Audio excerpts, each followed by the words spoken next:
సిలబస్ను వాళ్ళకి బోధించడం వల్ల వాళ్ళు సర్టిఫికెట్ తీసుకొని బయటకు వస్తే వాళ్ళకి ఇక్కడ ఉండే ఉద్యోగానికి వాళ్ళకు ఉన్న సర్టిఫికెట్కి అసలు సంబంధం లేకుండా పోతుంది.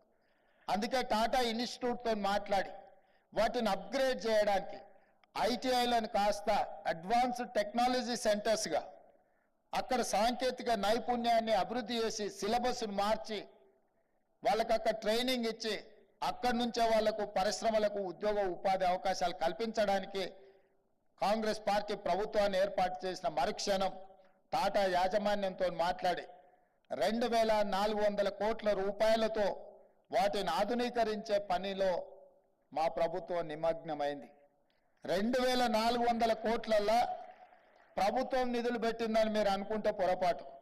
కేవలం 300 కోట్ల రూపాయలు మాత్రమే రాష్ట్ర ప్రభుత్వం కేటాయిస్తే 2100 కోట్ల రూపాయలను టాటా పరిశ్రమ సిఎస్ఆర్ ఫండ్స్ ద్వారా పెట్టి తెలంగాణ రాష్ట్రంలో వేలాది లక్షలాది నిరుద్యోగ యువకులకు శిక్షణనిచ్చి ప్రయోజకులుగా మార్చి వాళ్లకు ఉద్యోగ ఉపాధి అవకాశాలు కల్పించడానికి ఆ సంస్థ ముందుకు వచ్చింది. ఇది డిప్లొమా లెవెల్ కోర్సెస్, కానీ డిగ్రీ లెవెల్లో కూడా అప్గ్రేడ్ చేయాల్సిన అవసరం ఉంది. స్కిల్ అప్గ్రేడేషన్ అనేది చాలా అవసరం అని గుర్తించి అందుకే ఇండియాలో ఉండే బెస్ట్ ఇన్స్టిట్యూట్స్ని అన్నిటినీ స్టడీ చేసినాం, యూనివర్సిటీని స్టడీ చేసినాం, మన దగ్గర ఉన్న ఐఎస్బిని స్టడీ చేసినాం, IIITని స్టడీ చేసినాం, ఒడిశాలో ఉన్న యూనివర్సిటీస్ని చూసినాం, ఢిల్లీలో ఉన్న యూనివర్సిటీస్ని చూసినాం. వీటన్నిటినీ స్టడీ చేసిన తర్వాత ఒక నూతన విధానంతోనే పబ్లిక్ ప్రైవేట్ పార్ట్నర్షిప్లో యంగ్ ఇండియా స్కిల్స్ యూనివర్సిటీని తెలంగాణ రాష్ట్రంలో మనం ప్రారంభించుకొని ఇండస్ట్రీ డ్రివెన్ యూనివర్సిటీగా అక్కడ శిక్షణ పొందిన ప్రతి వాడికి ఉద్యోగం కల్పించే విధంగా పారిశ్రామికవేత్తలనే అందులో భాగస్వాములుగా చేసి అక్కడ స్టూడెంట్ సెలక్షన్స్ నుంచి క్యాంపస్ నిర్వహణ వరకు అక్కడ ఏ సిలబస్తో వాళ్ళకి శిక్షణ ఇవ్వాలనో కూడా ఇండస్ట్రియలిస్టులే నిర్ణయించే విధంగా ఆ యూనివర్సిటీకి గవర్నమెంట్ వైపు నుంచి ఛాన్సలర్గా కాకుండా ఈరోజు చైర్పర్సన్గా ఆనంద్ మహేంద్ర ఆటోమొబైల్ గ్రూప్స్ చైర్మన్ని మనం పర్సనల్గా తెలంగాణ రాష్ట్ర ముఖ్యమంత్రిగా రిక్వెస్ట్ చేసి వారిని ఆ యూనివర్సిటీకి చైర్పర్సన్గా ఉండేటట్టు ఒప్పించినాం. రేపు వారితోని తెలంగాణ రాష్ట్రంలో ఉన్న ఐటీ, ఫార్మా, అదర్ ఇండస్ట్రియలిస్టులతో అందరితో ఒక సమావేశాన్ని ఏర్పాటు చేసినాం. దాని నిర్వహణకు అవసరమైన కార్పస్ ఫండ్ను కూడా ఇండస్ట్రియలిస్టుల నుంచే కలెక్ట్ చేయాలనుకుంటున్నాం. మా జయేష్ రంజన్ గారు దీన్ని కోఆర్డినేట్ చేస్తున్నారు.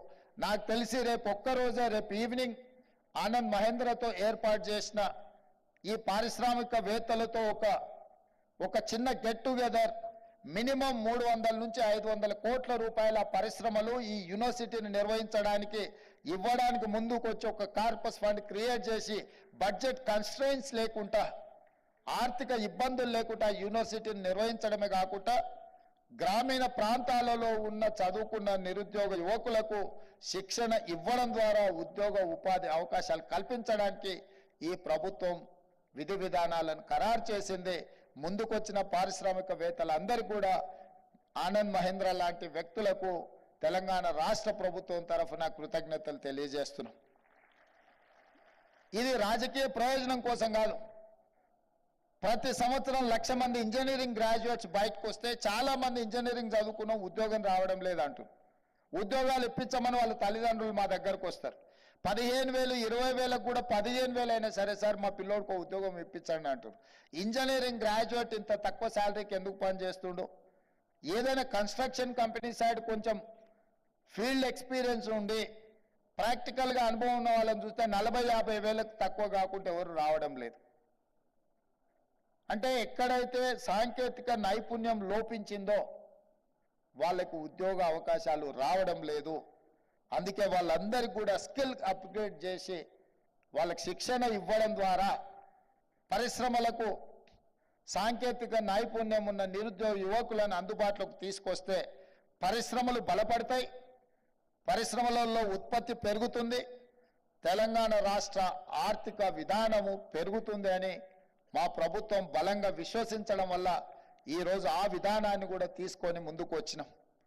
ఇదే కాకుండా ఈరోజు వ్యవసాయం దండగా కాదు, వ్యవసాయం పండుగ అని మా ప్రభుత్వం యొక్క ఆలోచన, మా విధానం.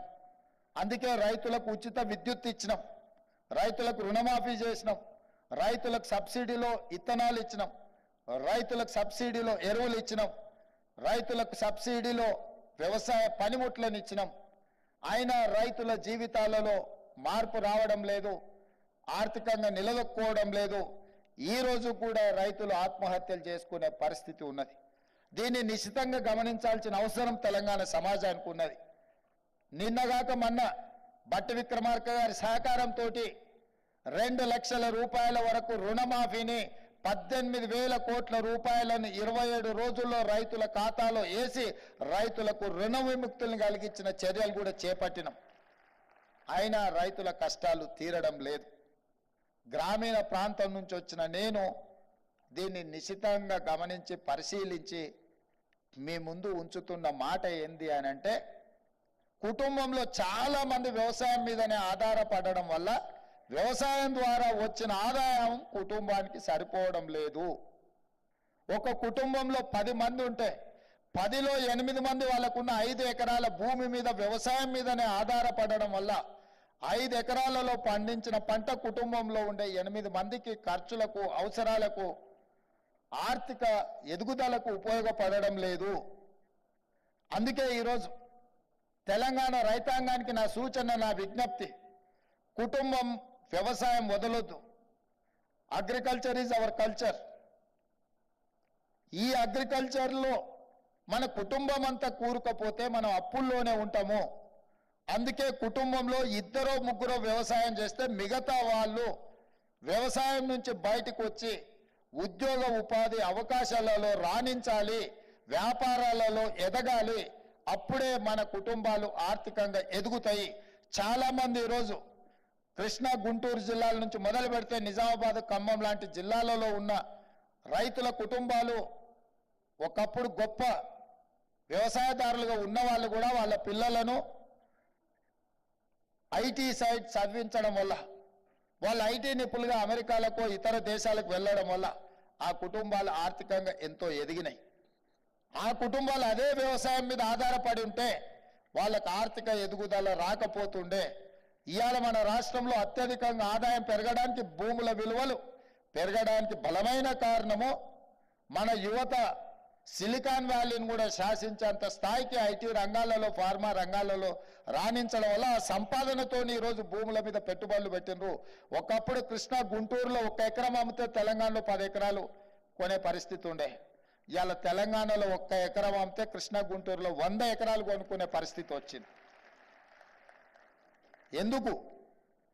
ఎందుకు అంటే మన కుటుంబాలల్లో చదువుకోవడం వల్ల, సాంకేతిక నిపుణులుగా రాణించడం వల్ల, ఆ కుటుంబాలు ఆర్థికంగా ఎదగడం వల్ల, ఆర్థికంగా సంపాదించిన సంపదను తిరిగి భూమి మీదనే పెట్టుబడి పెట్టడం వల్ల ఈరోజు మన భూముల విలువ బాగా పెరిగింది. ఈరోజు ప్రపంచంతోనే మనం పోటీ పడగలుగుతున్నాం. అందుకే వ్యవసాయం మీద ఆధారపడ్డ రైతులకు అందరికీ నా విజ్ఞప్తి ఒకటే, కుటుంబంలో కొద్దిమంది మాత్రమే వ్యవసాయం మీద ఆధారపడాలి. మిగతా వాళ్ళందరూ చదువుకోవాలి, రాణించాలి, సాంకేతిక నైపుణ్యం పెంపొందించుకోవాలి, పరిశ్రమలు నెలకొల్పాలి. అందులో ప్రధానంగా డిక్కీ నుంచి రవికుమార్ గారు మాట్లాడినారు, నర్ర రవికుమార్ గారు, ఇంకో సోదరిమణి మాట్లాడింది, మా దళితులకు ప్రోత్సాహకాలు ఇవ్వండి, మేము రాణిస్తాము అని అన్నారు. తప్పకుండా దళిత పారిశ్రామికవేత్తలను రాణించే విధంగా ప్రభుత్వ విధి విధానాలు కొనసాగిస్తాం, అవసరమైన ఆర్థిక సహాయాన్ని అందిస్తాం. మీరు పరిశ్రమలు నెలకొల్పడానికి అవసరమైన భూ కేటాయింపులు చేస్తాం. ఏ పరిశ్రమ పెట్టాలన్నా రాష్ట్రానికి పాలసీ ఉండాలి. ఆ పాలసీలో సబ్సిడీలో భూములు కేటాయించగలగాలి, సాంకేతిక నైపుణ్యాన్ని అందించగలగాలి, నిరంతర విద్యుత్తును సరఫరా చేయగలగాలి. సాంకేతిక నైపుణ్యం ఉన్న వాళ్లకు ఎంప్లాయీస్ని మనం ప్రొవైడ్ చేయగలిగినప్పుడు తప్పకుండా చైనాతో పోటీపడి చైనా కంటే కూడా గొప్పగా రాణించగలం. ఇలా కోవిడ్ తర్వాత ప్రపంచంలో వచ్చిన ఆలోచన విధానంలో